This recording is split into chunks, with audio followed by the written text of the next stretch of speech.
अस्सलाम वालेकुम स्टूडेंट्स।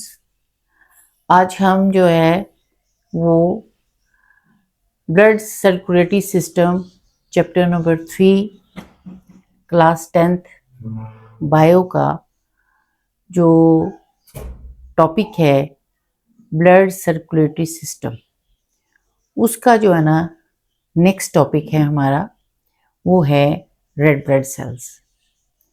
यानी मैंने आपसे ये बात की थी कि ब्लड सर्कुलेटरी सिस्टम्स के 3 कंपोनेंट्स हैं। एक है heart, blood and blood vessels.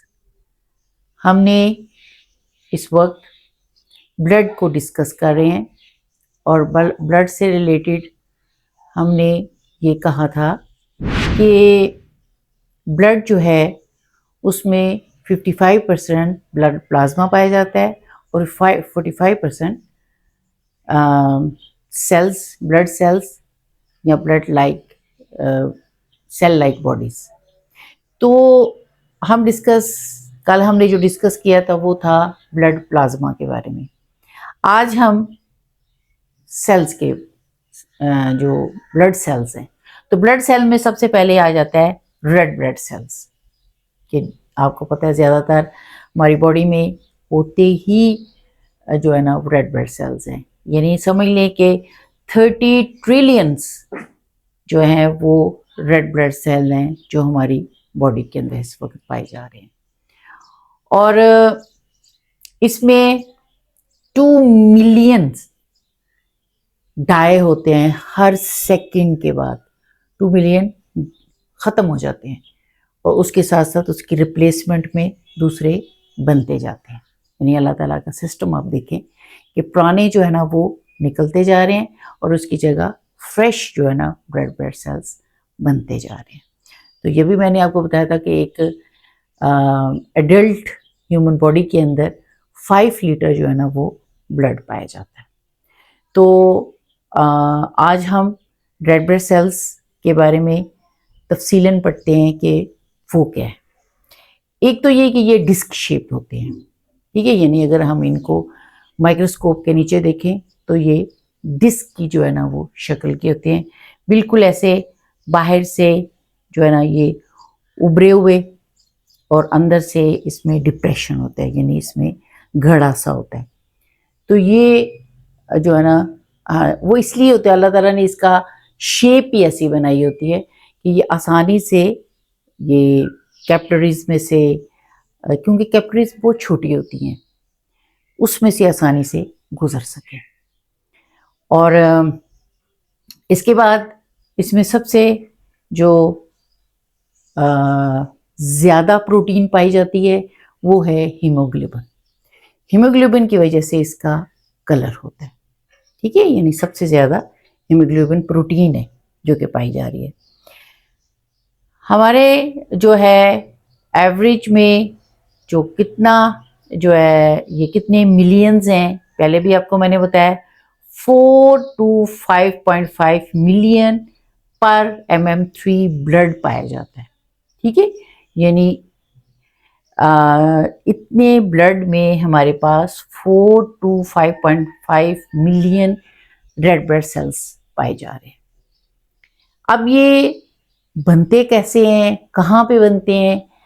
During birth, जब बच्चे की जो है ना डेवलपमेंट हो रही होती है और उस वक्त ये लिवर एंड स्प्लीन के अंदर बनते हैं। यानी उस वक्त ये इन दोनों ऑर्गन्स में बन रहे हैं, लेकिन जब बच्चा थोड़ा बड़ा हो जाता है उस वक्त ये बोन मैरो यानी हड्डियों के गूदे में, बोन मैरो किसके, कौन सी सब हड्डियों में नहीं बनते, ये बोन मैरो उनके जो कि हमारी फ्लैट बोन्स होती हैं, जैसे है स्टर्नम। अब स्टर्नम कौन सी बोन है? ये हमारे रिब्स के साथ जो सीधी बोन जा रही है उसे स्टर्नम बोलते हैं, उसमें बनता है। रिब्स में बनते हैं, उसके बोन मैरो में बनते हैं। एंड देन वर्टेब्रे जो कि हमारे बैक बोन के मोहरे हैं, उनकी हड्डियों के अंदर गूदे में बनते हैं। तो ये 3 किस्म की हड्डियों के अंदर जो है ना, these are the flat bones, short and flat bones.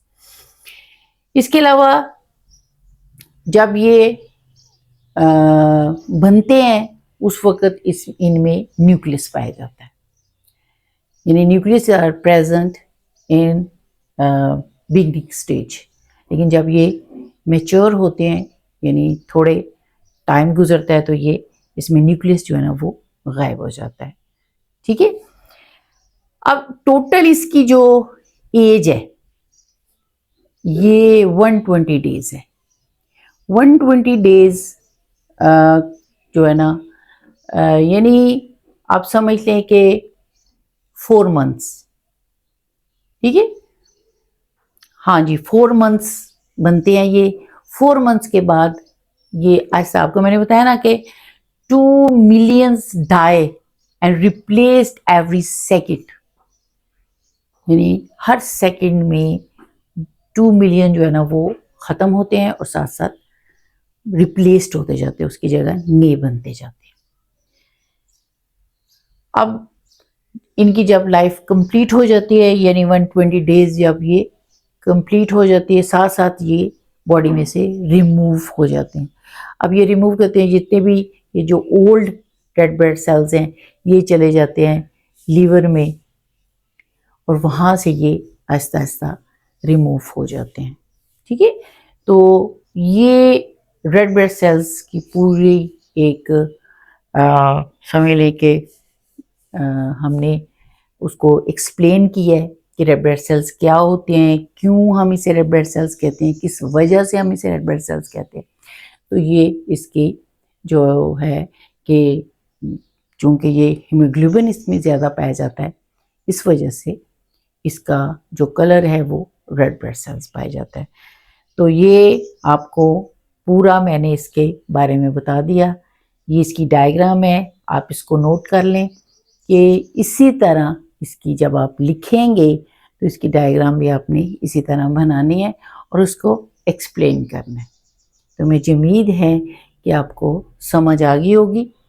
अगर फिर भी किसी चीज़ की समझ नहीं आएगी तो मैं आपको दोबारा इसको एक्सप्लेन कर दूंगी। तो अब नेक्स्ट हम जो है ना वो इसके शॉर्ट क्वेश्चंस के बारे में बताते हैं कि इसके शॉर्ट क्वेश्चंस कौन से बनेंगे।